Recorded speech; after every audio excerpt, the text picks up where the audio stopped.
Makanya dulu waktu belum ada RPK berdiri itu banyak yang MBA kalau menurut aku ya. Mereka jajan nih di warung, aku pernah lihat jajan. Mereka bawa uang 5.000, terus jajannya itu cuma 2.000, dikembaliinnya 1.000 sama si penjualnya. Kemarin kan daftar nanya-nanya ke sekolahan, tapi katanya kakaknya belum 1 tahun kak, kata bu gurunya sama pak gurunya, suruh nungguin tahun depan. Tapi kan kasihan umurnya ntar sampai 10 tahun masuk kelas 1.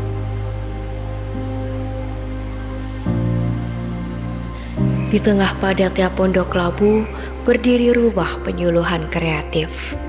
Ruang sederhana yang hadir menjadi tempat belajar, bernaung harapan, dan jawaban bagi anak-anak yang selama ini terhambat mengenyam pendidikan. Bisa hari Rabu, beliau ada jadwal, bisa langsung tanya-tanya. Perkenalkan, nama saya Mama Queen. Saya usianya 46 tahun. Di sini saya sebagai koordinator Rumah Penyuluhan Kreatif. Nama saya Karni, cuman sering dipanggil Mama Adiba. Saya guru PAUD dari usia 3 tahun sampai 5 atau 6 tahun. Aku Oktavia Ramadhani, umur aku 21 tahun. Di sini selaku menjadi guru kalistung, Kak. Aku Risma Delia Putri, umur aku 26 tahun, sama kayak Pia. Aku guru kalistung. Ya, RPK itu dulu yang mempelopori itu Ibu Gola. Beliau itu penyuluh agama KUA Kecamatan Cirandaka. Beliau dulu pernah lihat daerah ini, katanya kan kumuh gitu ya Kak lihatnya. Terus ngajak nih kakak-kakak relawan dari dulu mahasiswa mereka. Mereka datang ke sini lihat tempat ini, terus katanya pengen ngajarin, bikin pengajaran untuk anak-anak di sini. Jadi dulu itu intinya Bu Gola itu datang ke sini, lihat warga di sini kurang dapat sorotan dari publik lah ya, istilahnya kurang dari mana-mana gitu, masih kurang belajarnya. Akhirnya ya kayak gitu diajarin seperti itu Kak. Kemarin kan Ibu Gola kan kebetulan sudah pindah ya Kak, udah mutasi ke Tangerang. Nah terus di penggantinya beliau ini temennya sendiri sama-sama penyuluh agama, tapi beliau KUA Kecamatan Setiabudi. Nah beliau ini 3 tahun yang lalu nih kayak ngajakin kita, "Mah, anak-anak ini nggak sekolah ya mah?" "Enggak Bu, kan dia nggak bisa sekolah karena kan kakaknya non DKI," aku bilang gitu. Lah terus anak-anak pada ngapain mah? "Ya cuman kayak gitu doang Bu, pada main, ikut orang tanya mulung gitu kan," aku bilang gitu. Kalau kita bikin PAUD gimana mah untuk anak-anak yang kecil-kecil, kata dia gitu.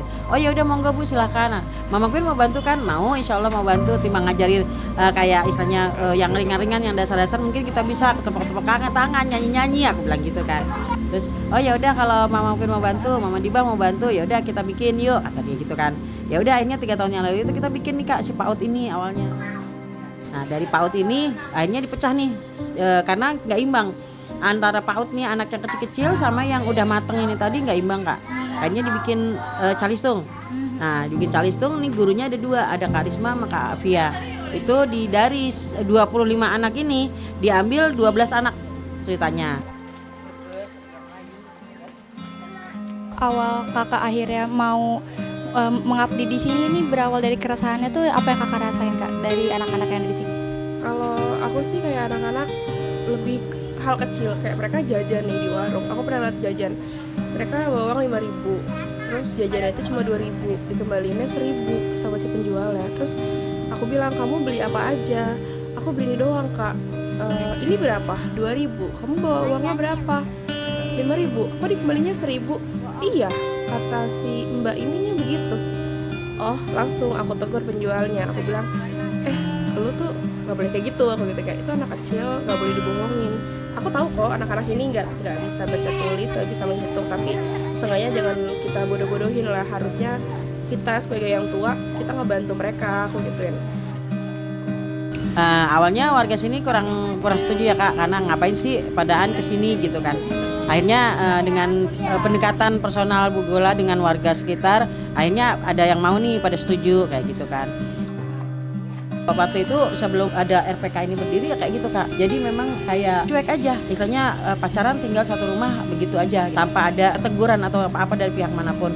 Makanya dulu waktu belum ada RPK berdiri itu banyak yang MBA kalau menurut aku ya. Jadinya ya itu tadi, karena berkumpul bergembira bersama itu tadi menurut aku. Membangun kepercayaan dan mengajar dengan cara yang sesuai kondisi bukanlah hal mudah. Berbagai tantangan harus dilalui, mulai dari meyakinkan keluarga hingga menyesuaikan metode agar anak-anak tetap bersemangat mengikuti kegiatan.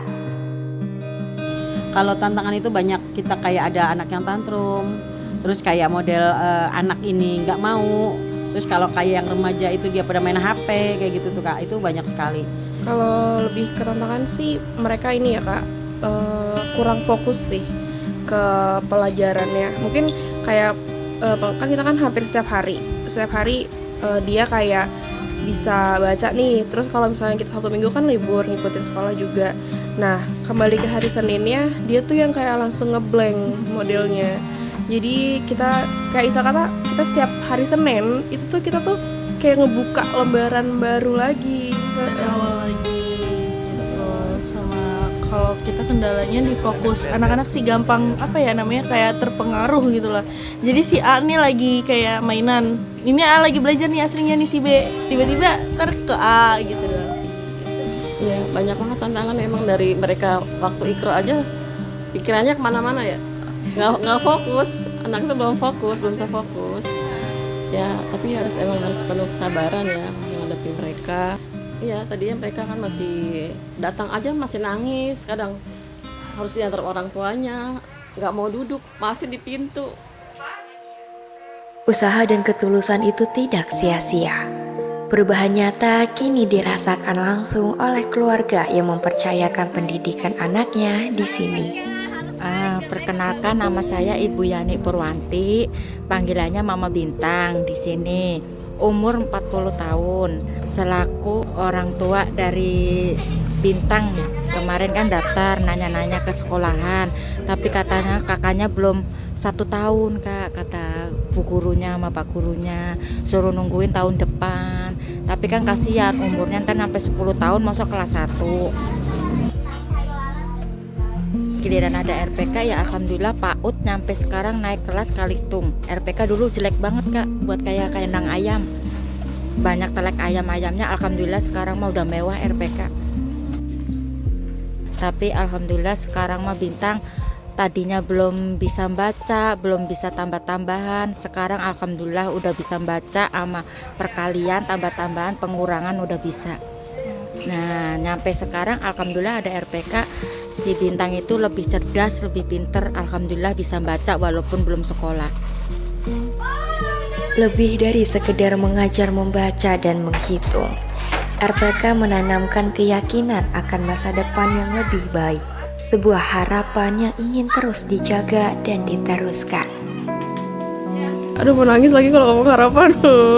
Semoga anak-anak aku semakin pintar, belajarnya makin rajin, nggak gampang dibohongin orang lagi ya istilahnya, kan kayak kasihan gitu loh. Terus mereka harus jadi anak-anak yang benar-benar berguna sih untuk orang tuanya, kan orang tuanya kan juga hampir sebagian juga, malah hampir semuanya nggak bersekolah, nggak tahu pendidikan.